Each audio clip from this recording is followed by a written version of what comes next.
I'm already having people ask me, how do you tempo shoot in 2K26? Honestly, tempo shooting might be the easiest and maybe even the best way to shoot this year. So if you're still struggling to hit shots in week 1, I'll show you how to green consistently. Tutorial starts right now. Alright, before we even get into the full tempo shooting tutorial, there are some basic requirements you need to set up first. These aren't complicated, but if you skip them, you'll make shooting harder than it has to be. Step 1 is your custom jump shot. This is the foundation of everything. Don't just stick with the defaults. You want to build a shot that feels comfortable to you and gives you a clear visual cue. Personally, I think the best visual cue for tempo shooting is the push timing in your upper release. Some players like release or set point, but for me, push is the most consistent because it gives you a smoother rhythm to work with. Now, here's what really matters about your custom jump shot: the upper release and the base speed. If your base is slower, you'll need to flick your right stick slower. If your animation's faster, you'll have to flick quicker, so always keep that in mind. So always keep in mind that your shot design directly affects your tempo. Step 2, turn on your shot feedback. To do this, pause the game,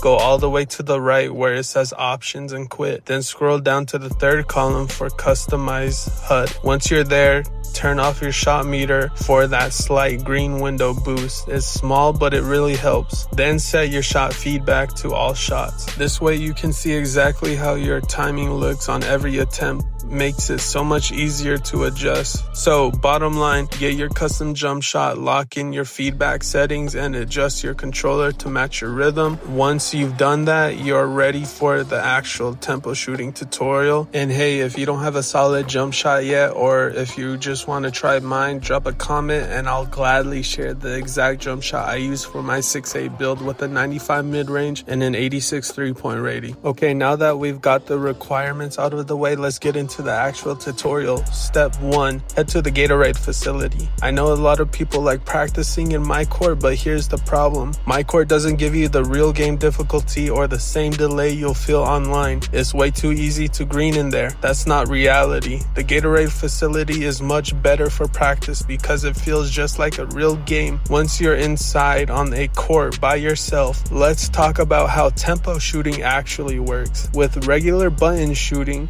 it's simple, you know?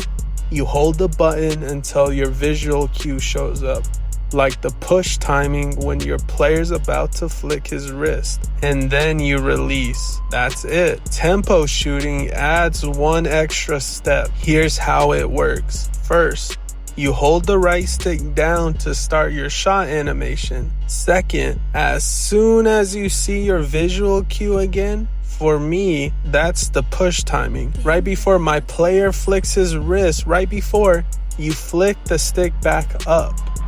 That's the rhythm. Hold down, then flick up at the right moment. Now here's why rhythm shooting or tempo shooting is better this year than button shooting. It's always been. When you tempo shoot, there are actually two different timings being judged. One, tempo, how fast or how slow you flick the stick up. 2, timing, the exact moment you flick the stick back up. Here's the crazy part. In 2K25, you had to get both of those perfect for the shot to go in. In 2K26, you only need to time one of the two correctly, or maybe tempo. That's a huge advantage. Personally, I know this. I nailed the tempo almost every time. Even if my timing is slightly off, the shot still drops. So let me break it down more clearly.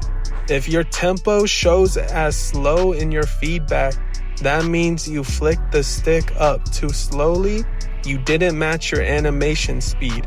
If your tempo shows as rushed, that means you flicked it way too fast. Again, it has to sync with your visual cue. Now for timing in your feedback, if it says late, that doesn't mean you were too slow flicking. It means you held the stick down too long before flicking up. You need to release sooner. If it says early, that means you flicked the stick up too quickly. You didn't hold it down long enough. So tempo equals how fast you flick. Timing equals when you flick. If you understand those two pieces, you'll know exactly why you're missing and how to fix it. And like I said, the beauty of 2K26 is that you don't need to be perfect on both. Nail the tempo speed and you've got a great chance to green.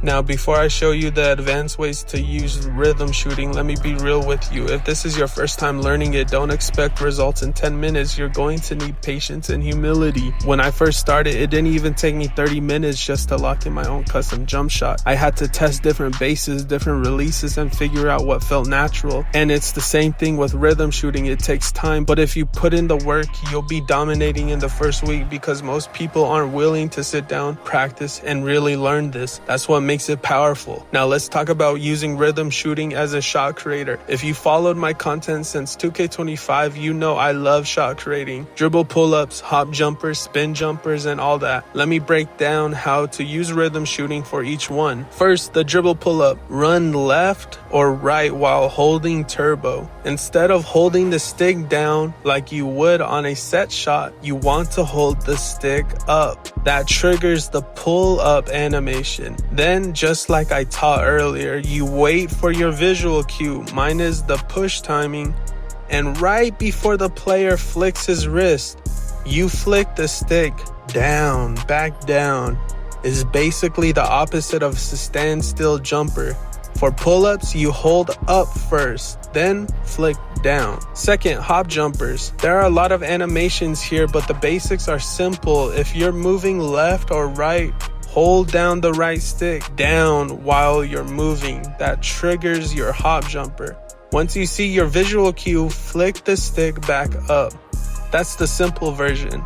But with Pro Play this year, you actually have multiple hop jumper animations. For example, if you're running to the right side, instead of holding the stick straight down, hold it to the right. That'll trigger a different hop jumper animation. Once you see your cue, flick the stick back to the left. And it works the same way.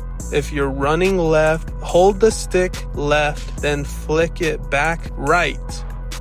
You can even flip it, run right, hold the stick to the left, then flick back to the right for yet another animation. Same thing, you're running left, you can hold it to the right, flick left when you see the visual cue, and if you're standing still, holding straight down gives you a stationary hop jumper that changes depending on which hand the ball is in, so you've got a lot of options. Finally, the spin jumper. This one's trickier but super satisfying. Think of your right stick as a clock, 12 on top, 6 on bottom. To do a spin jumper, run diagonally and rotate your stick like a clock hand. For example, if you're running right, rotate clockwise from 12 to 6. Once you hit 6 o'clock, hold it there until you see your visual cue. Then flick it straight up, back up to 12. That's the rhythm timing. If you're running left, do the same thing but rotate counterclockwise. And yes, you can even do spin jumpers while standing still. Just rotate your stick, hold at 6, then flick back up to 12 when your cue hits, depending on the rotation, if you're going counterclockwise or clockwise. So whether it's pull-ups, hops, or spin jumpers, rhythm shooting gives you control over all of them. You just need to practice and get comfortable with the cues. And that's how you use rhythm shooting with all the different shot creating moves in NBA 2K26 with regular shots. I know it's a lot to take in, but once you slow down, practice, and stay patient, this is going to separate you from the average player fast. If you found this tutorial helpful, make sure you drop a like and a comment if you want me to break down my exact shooting animations for the animation SIGs, or you want my exact custom jump shot. And of course, subscribe so you don't miss any more 2K26 content. I'll catch you in the next one. Peace.